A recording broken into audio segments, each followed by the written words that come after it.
बहुत से लोगों की रिक्वेस्ट थी जो स्टडी एंड लर्निंग वर्कशॉप हमारी नहीं अटेंड कर पाए थे कि मैं उसका वीडियो आपको डालूं।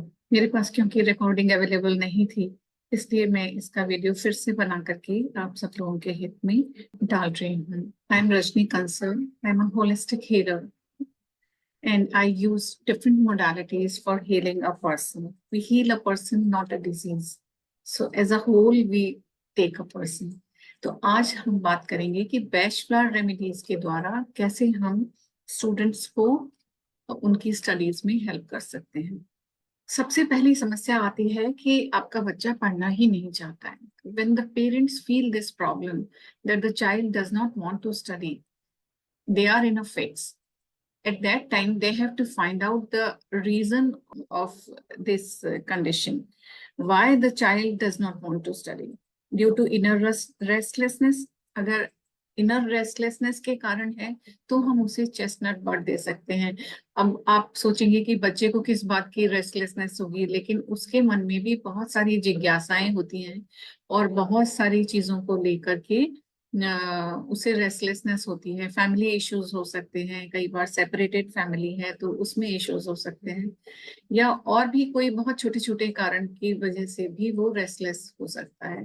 तो अगर आपको लगे कि आपका बच्चा रेस्टलेस है तो आप उसको चेस्टनट बर्ड दे सकते हैं।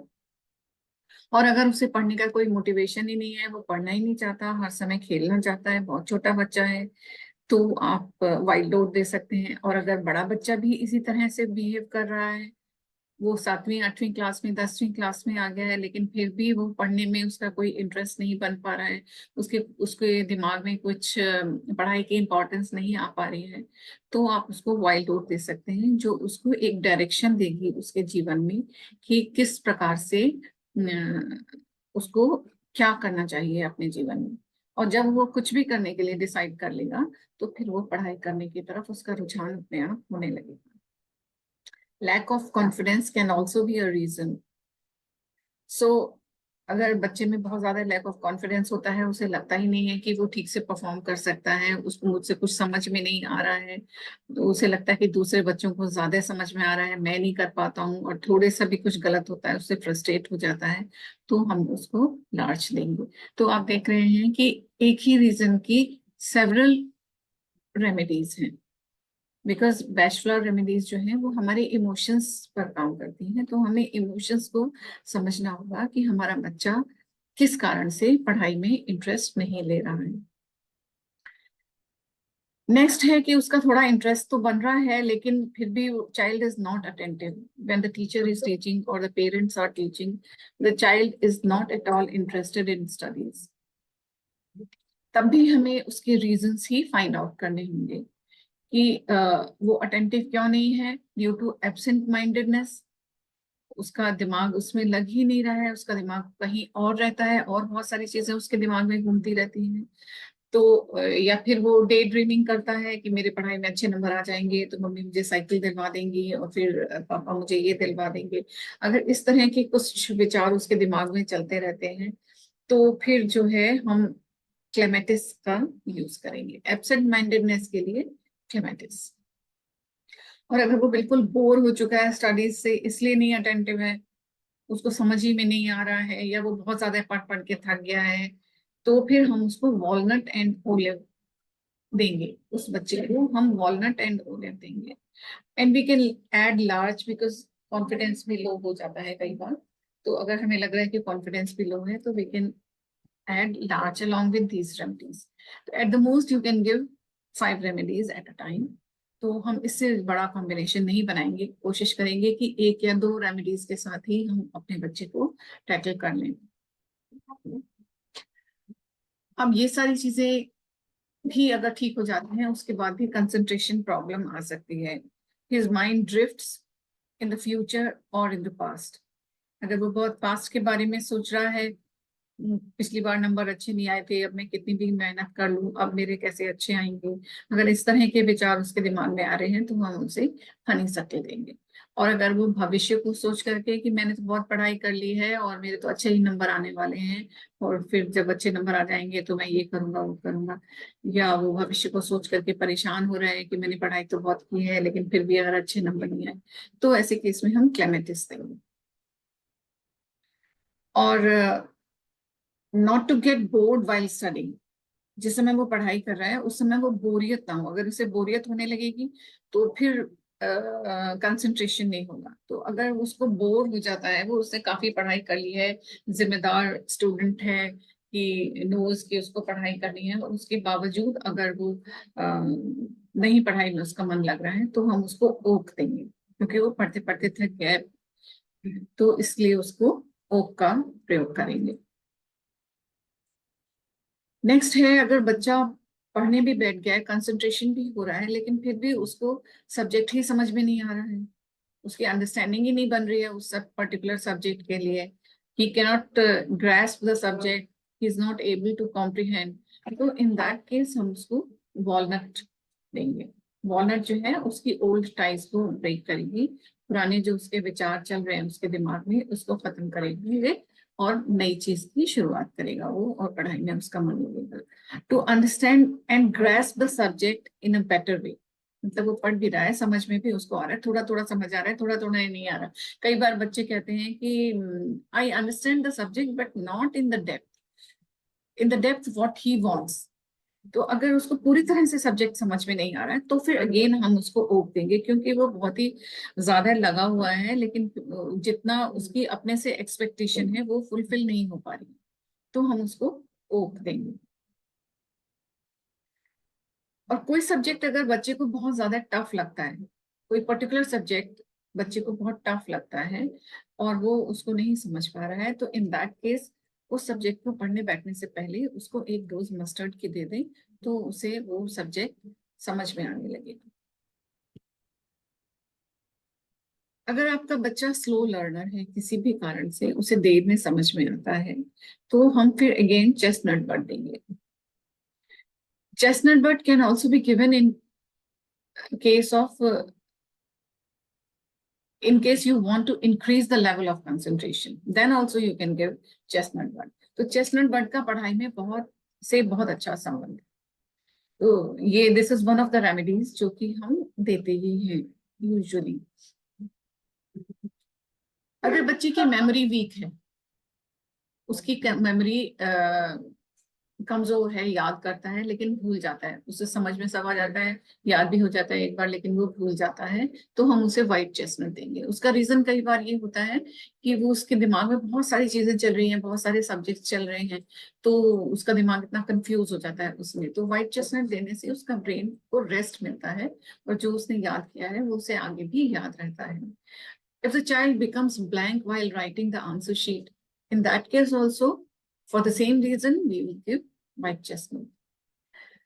और अगर वो डर की वजह से ब्लैंक हो जाता है while writing the paper, अगर वो डर की वजह से या आप उससे जब सुनने की कोशिश करते हैं कंटेंट्स को जो उसने याद किए हैं, उस समय वो एकदम से ब्लैंक हो जाता है, उसके मन में फादर का टेरर है या किसी और पर्सन का टेरर है, तो भी वो ब्लैंक हो सकता है। इन दैट केस हम उसको रॉक रोज देंगे। रॉक रोज उसके फियर को, उसके टेरर को कम करेगा और वो जो कुछ उसने याद किया है उसको रिप्रोड्यूस करने में सक्सेसफुल हो जाएगा। और अगर उसे कंफ्यूजन रहता है कि ये आंसर था या वो आंसर था, याद तो मैंने किया था पर अब मुझे समझ में नहीं आ रहा है, इस समय याद नहीं आ रहा है कि हमें क्या आंसर लिखना है, तो इन दैट केस क्या करेंगे, उसको स्क्लेरेंथस देंगे। अगर बच्चे के मन में एग्जाम्स का बहुत ज्यादा फियर है कि मुझे याद भी हो जाता है तो भी मैं एग्जाम्स में ठीक से लिख नहीं पाता हूँ, और क्या होगा कैसे होगा ये सब उसके दिमाग में चल रहा है, तो हम उसको मेमुलस देंगे जो उसके इस फियर को कम करेगा। और अगर नॉर्मली वो फियरफुल नहीं रहता है लेकिन जस्ट बिफोर द एग्जामिनेशन एक एंजाइटी हो जाती है, फियरफुलनेस हो जाती है, तो उस समय फिर हम रेस्क्यू रेमेडी देंगे, 1 dose after every 20 minutes before the examination. At least 3 doses हमको उसे घर से ही दे करके भेज दिए हैं। और अगर उसके बाद भी उसकी एंजाइटी कंट्रोल नहीं हो रही है तो आप एक छोटी बॉटल में 100 ml में थोड़ी सी रेस्क्यू रेमेडीज के 5-6 ड्रॉप्स डाल करके उसको दे दें, जिसको वो धीरे धीरे सिप करता से रहे while he is writing the examination paper. अब अगर किसी बच्चे को रिप्रोड्यूसिंग में एग्जामिनेशन में दिक्कत होती है, उसको याद भी हो जाता है, सब्जेक्ट समझ में भी आ रहा है, लेकिन वहां पर लिखने में उसको प्रॉब्लम होती है, थोड़ी देर में आंसर याद आता है, डिलेड मेमोरी है, तो student knows the answer but it comes in his mind after some time.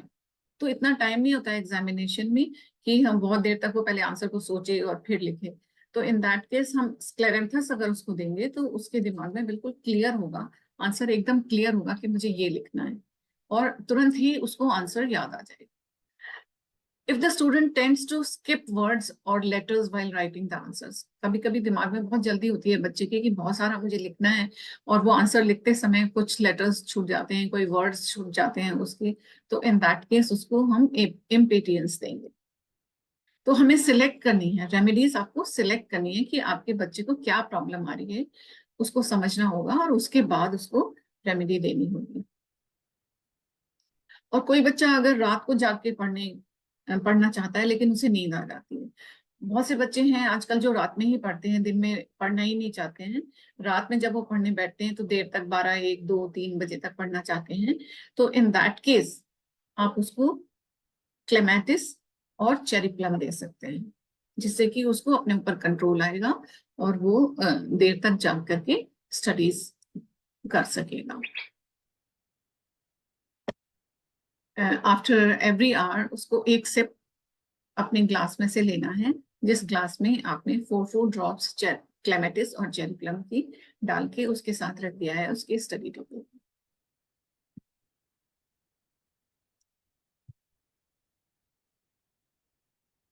अब एक ये जनरल स्टडी पैक है जो आप बच्चे को बनाकर दे सकते हैं, जो वो रेगुलर कोर्स में भी उसके स्टडी टेबल पर एक किसी बॉटल में या ग्लास में बना करके उसको दे सकते हैं। आपने देखा ही है कि चेस्टनट बट कितनी यूजफुल रेमेडी है, वो अपनी गलतियों को भी रिपीट नहीं करता है, उसको सब्जेक्ट को समझने में भी मदद करती है और उसका कंसंट्रेशन भी इम्प्रूव करती है। तो चेस्टनट बट हम जरूर देंगे। वाटर वॉयलेट देंगे जो उसकी कम्युनिकेशन स्किल को बेटर करेगा, जो भी उसने याद किया है उसको वो प्रॉपर वे में आंसर कर पाएगा। और ओक हम देंगे जिससे कि उसको पढ़ाई से बोरियत ना हो, थकान ना हो।